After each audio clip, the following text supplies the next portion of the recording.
अमित जी, अब तक हमने उत्तर प्रदेश की राजनीति पे चर्चा की, अब आपकी खुद की राजनीति पे चर्चा करते हैं। आप हंस रहे हैं, लेकिन आपके ऊपर बड़े कुछ संगीन आरोप लगे हुए अमित जी। फेक एनकाउंटर्स में आपका नाम जिस प्रकार से चार्जशीट दर चार्जशीट अलग अलग केसेस में जो आया है, पहली बात तो मुझे ये बताइए कि जब आपका नाम चार्जशीट में है, आपको नहीं लगता कि आपका नाम जब तक चार्जशीट से हट नहीं जाता या आपको क्लीन चिट नहीं मिल जाती, तब तक आपको राजनीति से हट जाना चाहिए था, जैसे लालकृष्ण आडवाणी ने किया था?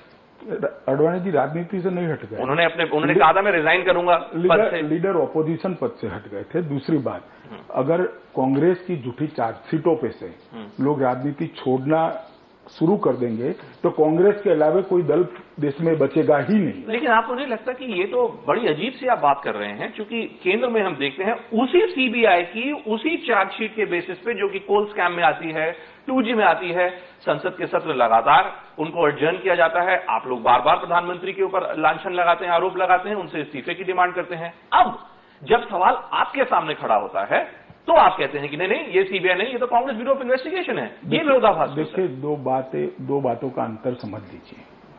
सीबीआई जब कांग्रेस के लोगों की जांच करती है या किसी पर चार्जशीट करती है, पहले तो कांग्रेस के किसी व्यक्ति पर चार्जशीट नहीं किया। एक बात आप पहले ये स्पष्टता से समझ लीजिए, किसी भी व्यक्ति, ना पवन बंसल पे हुआ है ना किसी पे, कांग्रेस के किसी व्यक्ति पे। बावजूद उसके आप प्रधानमंत्री से डेली सुनिए, इसलिए आप कह रहे हैं कि सीबीआई न्यूट्रली जांच करिए, वो बात गलत है।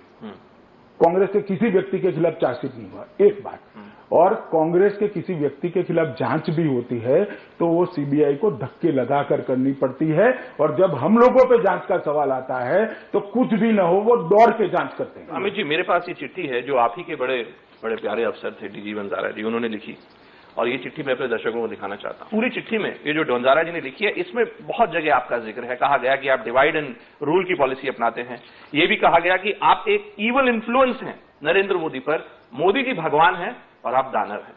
मुझे ये बताइए अमित जी, ये आपका अपना पुलिस अफसर ऐसा कह रहा है, आपको नहीं लगता कि पॉलिटिकल रिस्पांसिबिलिटी आपकी बनती है? सर ठीक है, वंजारा की मेरे प्रति जो नाराजगी होगी, मैं जब उनको मिलूंगा तब चर्चा कर लेंगे। इससे कोई लीगल या पॉलिटिकल रिस्पांसिबिलिटी खड़ी है, उनका अभिप्राय है। अमित जी, मैं आपसे सीधा सवाल पूछता हूं इंटरव्यू के अंत में, मुझे बताइए, तुलसीराम प्रजापति की मौत के लिए क्या आप खुद को जिम्मेदार मानते हैं? जी नहीं।